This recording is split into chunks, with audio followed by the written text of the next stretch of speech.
Hello everybody, today we'll talk about how to fix or how to solve your SoundCloud. To know how to fix or how to solve your SoundCloud, you should just go to settings. Here we click apps, default apps, app settings. Then this list you will enter to the window of SoundCloud and you will enter.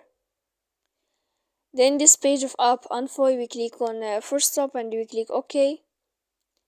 Here we'll enter to the window of storage.